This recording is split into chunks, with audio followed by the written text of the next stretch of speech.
The S&P 500 keeps hitting new highs, and it almost feels unreal. Every news alert talks about recession risks, rising debt, weak confidence, and higher living costs. But the market keeps climbing like it's racing away from reality. It makes people stop and ask one thing: how can stocks break records while the economy feels like it's slowing down? It feels like standing in a room where the lights are bright, but you can hear something cracking behind the walls. The market looks strong, but the world around it feels tense. Something doesn't match. Something deeper is happening. The first big question is simple: how can the market be on fire when recession warnings are everywhere? Normally, bad news sinks stocks. Companies lose money. Families spend less. Jobs weaken. But this time, the market has flipped the script. It is acting like it sees something the world has not caught up to yet. The second question goes deeper. Do investors know something the public doesn't? Markets move before real life changes.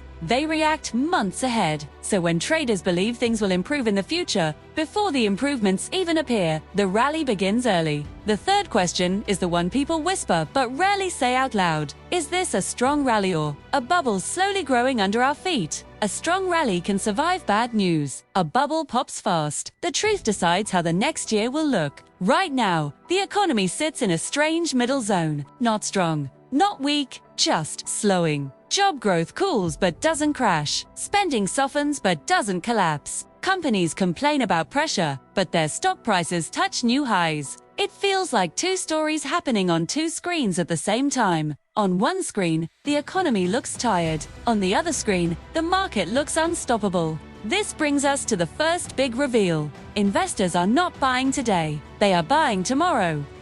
See inflation falling from its highs. They see supply chains healed. They see interest rates finally near their peak. And they expect the Federal Reserve to begin cutting those rates soon. Rate cuts are fuel for stocks. They make borrowing cheaper, investing easier, and profits stronger. Investors want to get in early before the rate cuts kick in. That alone can push the market higher. This leads to the first payoff. The S&P 500 ISNT, celebrating the economy people feel today. Celebrating the economy investors expect to see tomorrow. But that alone doesn't explain a record-breaking rally. Something bigger is pulling the market upward, something almost electric. That force is artificial intelligence. The AI boom has reshaped the entire stock market. Companies building AI chips, cloud systems, data centers, and new AI tools have exploded in value. Their earnings have shocked analysts quarter after quarter. A small group of tech giants now drives most of the S&P 500's gains. This means the market is being lifted by a few giants with incredible strength. Even if banks, factories, stores, and smaller companies slow down, the AI giants are powerful enough to pull the entire index upward. The S&P 500 has become an AI-powered rocket. But this creates a new risk: concentration. Too much depends on too few companies. If one giant slips even a little, the entire market feels the shock. Experts call this a narrow market. Strong, but vulnerable. Like a tower standing on only a few legs. It looks tall. It looks impressive. But one mistake can change everything. This leads to the next question. If the rally is built on AI, what happens if the rest of the economy slows down more than expected? The answer lies in corporate earnings. Many companies are still reporting strong profits even as consumer spending softens. How they cut costs? They automated tasks. They improved supply chains. They learned how to stay profitable even when demand is not strong. These changes helped companies survive the slowdown with less damage. That creates another payoff. Profits stayed solid, and solid profits keep stocks alive.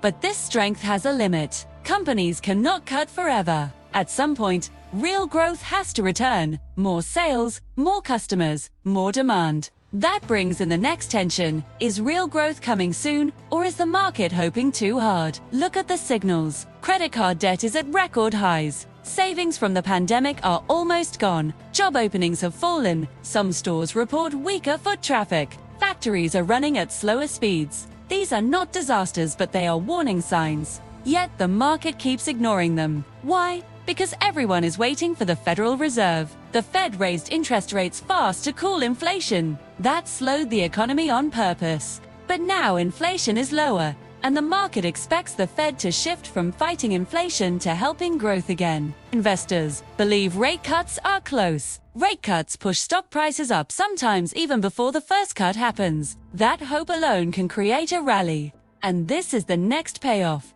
The market is rising on expectations, not confirmation. But expectations can be dangerous. If inflation stays higher than expected, the Fed may delay cuts. If the Fed cuts too slowly, the slowdown could spread. If spending drops too sharply, profits could shrink. Any of these could shake the rally. This sparks the next question. Is the market running ahead of reality? Here is a truth many people forget. The stock market and the economy live on different timelines. The stock market is a prediction machine. It moves months before real life does. So when the economy cools but the market rises, it feels confusing. But it is normal. The market is reacting to what it believes the world will look like in the future, not what it looks like today. But there's another twist many people miss. Investors feel trapped. Cash loses value to inflation. Bonds feel unpredictable. Real estate is expensive, so money flows into stocks even from people who are nervous. When investors feel like there is no better option,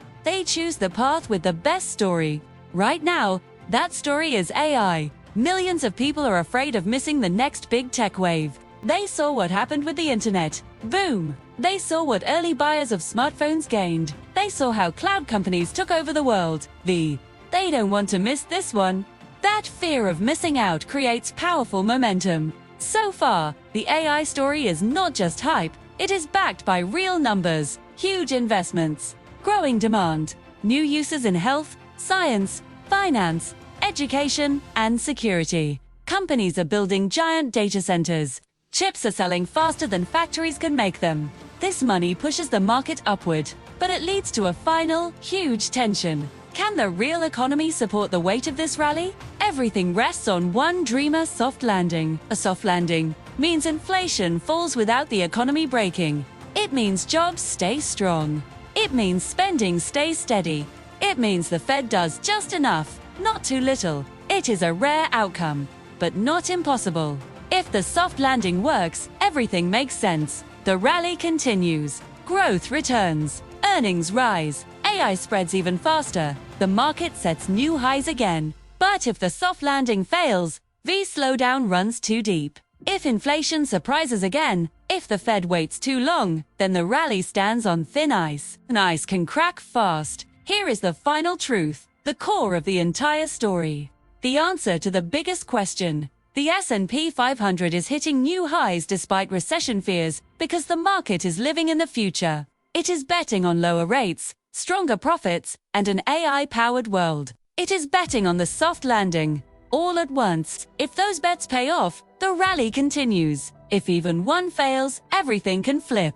The rally is real. The risks are real. The future is balancing both. This helped break down the mystery of the market. Tap like so more people can find it. Subscribe for clear, simple breakdowns of big financial stories.